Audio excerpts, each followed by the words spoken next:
Hello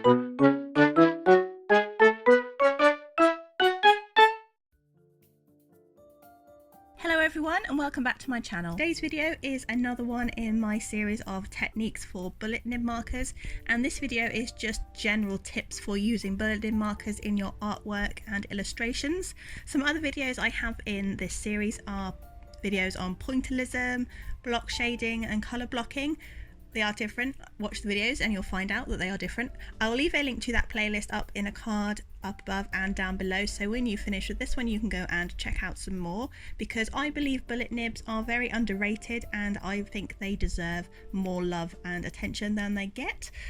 The bullet nib markers I am using in this video are the Spectrum Noir markers. They are the older ones, not the Illustrator ones, because they are the brush nib. These are the older version of Spectrum Noir, and I do recommend them because they have a really good bullet nib. It's quite soft and it's easy to blend, whereas the Pro markers, for me, I find them a little bit too hard and stiff and I struggle a bit to blend with them, but that's just my own personal opinion. I do have some Pro markers and I do use them.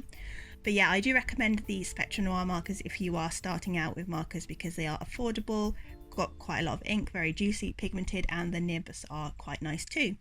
So before I talk about how I use bullet nib markers and give you my general advice, I'm just going to say a little bit about the artwork that I'm doing. This is a autumn or fall, if you're American, piece, and it is a hedgehog reading a book all in the leaves just before it's about to go in hibernation. I just thought it would be a really cute idea, and I inked this piece on some Bristol board with some fine liners. I sketched the piece out first on some printer paper because I'm one of those people that doesn't use sketchbooks. I just use piles and piles of printer paper. Probably not very good to do that, not very good to keep using printer paper. That's just how I work, and I use my light box to trace it on with some ink, and it is outlined in black. I probably would have preferred to outline it in a sepia because I think that would have worked really well, but because I wanted to keep this as a colouring page, so I copied and scanned it before I coloured it in. So it will be available on my $1 tier Patreon, so if you want to colour this piece in, I will leave a link to that down below as well. And yeah, so it's on Bristol board and inked in Unipin liner and coloured in with markers, and I'm really pleased overall how this piece turned out. I think it's a really cute idea, and the hedgehog is just really getting into that book, and there are some nice little puns in there that I will let you find for yourself. So my first tip for using bullet nib markers in your artwork would be that when you are blending, always start with the darker colours first if you can. And that is because it's much easier to blend out from your darker colours to lighter colours if you're wanting to do a seamless gradient, and also it will stop you from having to oversaturate the paper with ink, because if you do that it can sometimes ruin the paper and the texture just doesn't look very good, and I think I was guilty of that a little bit in parts of this piece, but you can't really tell too much, so it's not too bad. So for example, in this hedgehog, I did the shadows first in the prickles, spikes. I'm not really sure what the official name for hedgehogs prickles are, so please let me know in the comments below if you know, because I would love to find out. I like to learn things new all the time, so do let me know if you know. So I did the shadows first with the darker brown. I can't remember what the number was, but it was the dark brown, and then I used the lighter brown and then the lighter one still, and then went to the lightest colour, because it's so much easier to drag out the pigment of the darker colour with a lighter colour, with like the mid-tone. So the dark brown, I dragged out the colour with the mid-brown, and then I dragged out the mid-brown with the light brown. Not really explaining myself very well, but I think you can see a little bit better in the main body of the hedgehog and the leaves as well. It's much easier to drag out the colours of a darker colour with a lighter one. You can't do it the other way around, because if you go over a light colour with a dark colour, it's not going to blend in the same way. You'll just end up covering the light colour with a dark colour. And also it's good to use mid-tones as well. You don't need to get lots and lots of markers. I'm not a good example here because you can see in this video that I have lots and lots of markers. It's starting to become a little bit of a problem, but you don't need lots and lots of markers. You just need a good range of light to dark tones with some mid-tones in between, because mid-tones will really help you get a good gradient, especially with bullet nib markers. So make sure you start with your darker tones. I didn't do this so much in the background, but that is because I used a slightly different technique, and that brings me on to my next tip, is that you can use different techniques to create different textures and different types of blending, if you like. So I didn't just do blending colouring in this piece, I used pointillism in the background. Well, not quite pointillism, but mostly pointillism stippling effects to get a bit of an earthy, mossy texture, and that works really well. I have a whole video on pointillism. I will leave a link to that because it's in the playlist of bullet nib markers, because bullet nibs are great for pointillism. And that creates different textures. So use different colouring techniques to get your different textures, which you can't always get with bullet nibs as well as you can with brush nibs. But I think the pointillism texture you need bullet nibs for. Bullet nibs are the best for the pointillism texture. And again, I started, especially in the darker areas behind the hedgehog, I did start with some darker colours and then use some lighter colours to blend out the mossiness, the mossy dirt, if that makes sense. But yeah, do use different techniques to build up your image, because that will work really, really well. And that's just a general technique anyway. You don't always have to colour your picture in with just colouring. You can use as many techniques as you like. I also used the colour blocking technique for the hedgehog's body. I then went over the top with some colour pencils, because colour pencils are great for adding different textures and they're great for adding over the top of markers. Colour pencils work really, really well, and you can add finer details that you can't necessarily get with bullet nibs.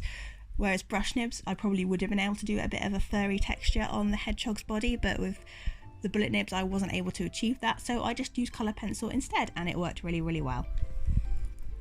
Another tip I have for you is to use some decent paper when you're colouring with bullet nib markers. Just because bullet nib markers are cheaper, it doesn't mean that you should just use cheap paper. I fully believe that the paper you used is often much more important than the art supplies themselves. I do have a whole video on that, so I will leave a link to that up above if you'd like to go and check that out. But for markers, my preferred paper is Bristol board, because it's nice and smooth, which makes blending really, really easy. It's easy to move the ink around, and you can use mixed media paper. I've used mixed media paper with markers, and I find that it is really good to blend with markers, especially when you're using bullet nib markers that aren't brush nib markers. I find that mixed media paper is quite good for blending markers. However, it is quite spongy. Don't know what the correct scientific term is, spongy, so it does soak up more ink than Bristol board does, so do be wary of that. I would use mixed media paper with caution, because you don't want your inks to run out, because that is the only downside of these Spectrum Noir markers. They are refillable, but then the ink isn't as readily available as the Copic inks, whereas you can just order Copic inks on pretty much any art website or pen shop online. They're quite easy to get hold of, but I can't really find these Spectrum Noir inks, so you do have to be wary of the paper you use and that it isn't sucking your markers dry. So another tip I have, and again this applies to pretty much any art that you're doing, is to just practice with your bullet nib markers. This means you can just have a page in your sketchbook where you're just practicing blending, you're practicing using the darker colours first and pulling out the darker colours into a gradient with the mid-tones to light tones.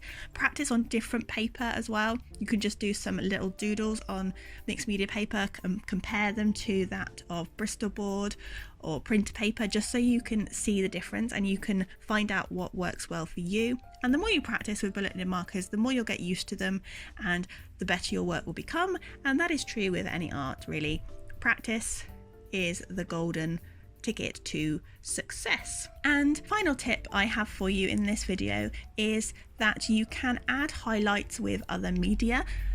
So I did this with some colour pencil, because I'm trying to shy away from white gel pen, but it's still there, it's still coming around, it's still showing itself in some artwork sometimes, but I'm trying to scale it back.